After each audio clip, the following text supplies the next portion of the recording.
Ошто таза шайлоо өтүүсүнө тоскоолдук жараткан мамлекеттик кызматкерлер жумуштан алынды. Ош тазалык муниципалдык ишканасына караштуу Таштанды полигонунун жетекчиси Достук Жолдошев ал өткөн парламенттик шайлоодо мыйзам бузуу фактысын байкап калган журналисттерге кол салып, видеого тартып жатканда тоскоолдук кылган. Мына ушул одоно аракети аны кызматтан кетирди. Муниципалдык тазалык ишканасына караган полигондун башчысы Жолдошев Достук ошол жогорку кеңешке болгон шайлоодо журналисттер ишине тоскоолдук кылгандыгы боюнча бизге Ош шаардык мэриясына bir канча журналисттер, ошол клубтун журналисттер арызданган.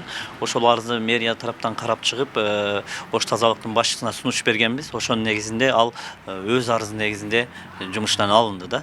Жок, камера кирбейт деп ким айтты? Туртпа мени, туртпа. Жок, камера кирбейт деп нече? Эмне киргизип атасың камераны? Сен кимсиң? Эмне жөнү? Камаласың эми, сен кандай? Жашчы. Камераны жөнү эле киргизбей атат.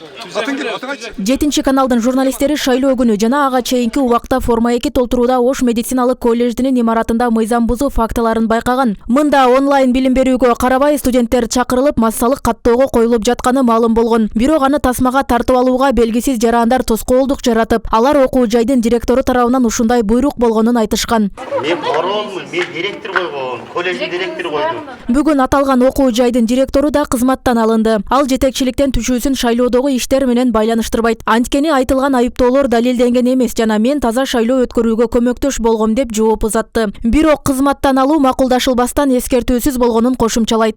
Бул жерде саламат сактоо министрлиги менен жергиликтүү бийликтер макулдашуусуна чечкен экен. Демек, чечкен болсо алардын буйруктарына биз башыйбыз.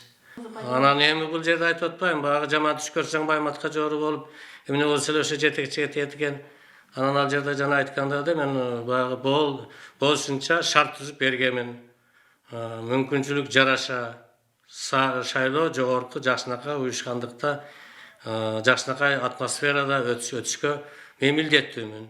Премьер-министрдин милдетин аткаруучу Артем Новиков аткаруу бийлиги өткөн 4-октябрдагы парламенттик шайлоодон кийин болгон окуялардан сабак алганын айтып, президенттик шайлоонун алдында оюн эрежеси өзгөргөнүн жарыялады. Муну менен ал мугалимдер, дарыгерлер, аскер адамдары жана жалпы бюджеттен айлык алган мамлекеттик жана муниципалдык кызматкерлерди үгүт ишине аралашуусуна катуу тыюу салганын, буга чейин эскертип түшүндүрүү иштери болгонун билдирди.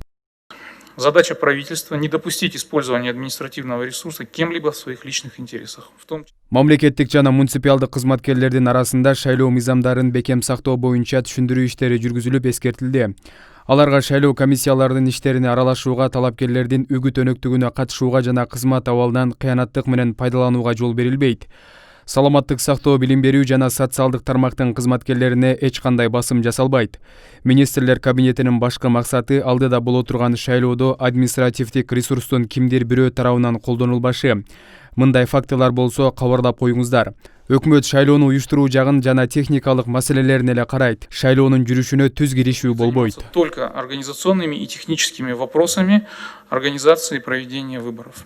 Ал эми 10 январда өтө турган президенттик шайлоодо кыргызстандыктар кандайдыр бир мыйзам бузууга күбө болуп, же юридикалык жардамга муктаж болсо БШКнын 1255 номерине чалуу акысыз. Андан сырткары 0312 66 02 40 номерлерине чалып, же 0770 66 02 40 WhatsApp номерине жазып кайрылса болот. Роза Акматжан кызы, Мирзат Нууманов, 7 канал, Ош.